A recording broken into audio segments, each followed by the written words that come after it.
Cristo ressuscitou e vive e é o seu e o meu Salvador, o Filho do Deus vivo.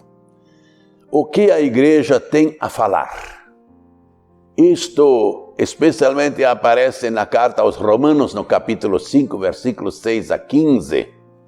Mas nós temos, além disso, antes disso, a falar quem criou o mundo, quem produziu o pecado, quem causou o dilúvio, quem fez a língua única ficar tão variada e complexa e por que isso aconteceu? Precisamos falar como surgiu o povo de Israel. Se Abraão era um personagem realmente da história e é realmente o ancestral do povo de Israel, e o povo de Israel existe até hoje em carne e osso, então é certo que Abraão existiu. Se Abraão existiu, existiu também o pai dele, a genealogia atrás até Noé, e se Noé existiu, também existiu Adão, e se Adão existiu é porque Deus o criou.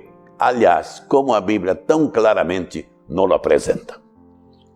Este Jeová Deus de Israel é o único verdadeiro Deus, segundo o próprio Jesus.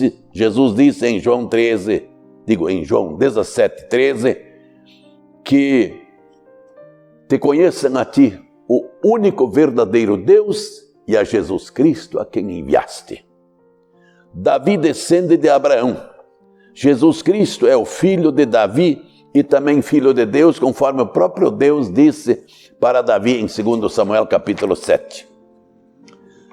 E a partir disso, isso é tudo necessário ensinar também na igreja para que os cristãos tenham fundamento, tenham a base em Adão e Eva, e a base no Deus Criador e mantenedor de tudo, porque este Deus Criador é o próprio Senhor Jesus Cristo. Por Ele, através dEle, por meio dEle e para Ele todas as coisas foram criadas. Então Ele também é o Salvador, é o Filho de Deus que Deus mandou ao mundo para salvar a humanidade. Não para condenar o mundo, mas para salvar o mundo por Ele. Então em Romanos 5, 6 a 15, o apóstolo Paulo fala do amor de Deus a nós, derramado em nossos corações pelo Espírito Santo que nos foi outorgado. Fala também que Cristo morreu no tempo certo pelos ímpios, por todas as pessoas, pois cada ser humano é ímpio por natureza, é impio, não é piedoso, não é temente a Deus, não crê em Deus, está afastado de Deus. Também Deus prova o seu amor para conosco, pelo fato de ter Cristo morrido por nós, quando nós ainda éramos pecadores. Sim, Deus amou ao mundo, ao ser humano pecador, porque não o abandonou, o criou à sua imagem e semelhança, quando estragada esta maravilhosa criatura pela intervenção maléfica de Satanás. Deus não deixou de amar a sua criatura, a sua imagem e semelhança, mas providenciou livramento, providenciou salvação da humanidade por meio de Jesus Cristo. Por isso é que somente há salvação em Cristo Jesus. É o único Deus, não há outros deuses, não há outro meio de chegar à vida eterna, senão mediante a fé em Cristo Jesus, lembrando que a grande obra que fazemos para Deus é crer nele. E também de inimigos, de reconciliados com Deus. Passamos de inimigos de Deus para reconciliados com Deus por meio de nosso Senhor e Salvador Jesus Cristo. E a igreja então tem a proclamar, a pregar, a ensinar, a difundir e a viver essa boa nova que é o Evangelho da graça de Deus. Essa é a tarefa da igreja cristã.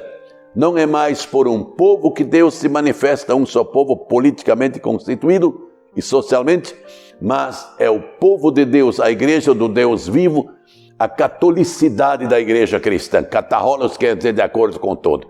Onde tem gente crendo em Jesus Cristo, no Pai e no Espírito Santo, ali está a Santa Igreja Cristã em qualquer parte do mundo. E isso é maravilhoso. Por causa do amor de Deus, da graça de Deus, a perdão dos pecados em Cristo Jesus. E todo aquele que invocar o nome de Jesus será salvo. Porque onde abundou o pecado, superabundou a graça.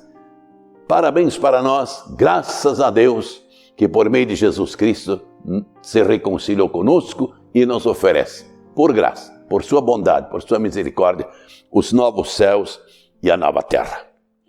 Ele quer por isso que nós, a igreja cristã, sejamos reino de sacerdotes, sejamos também nação santa, entre pessoas que Jesus chamou, que são por natureza, sem o renascimento pelo Espírito Santo, lobos. Que Deus nos conduza e o Espírito Santo sempre fale a nós e por nosso intermédio também aos nossos semelhantes. Esta é a função da igreja cristã.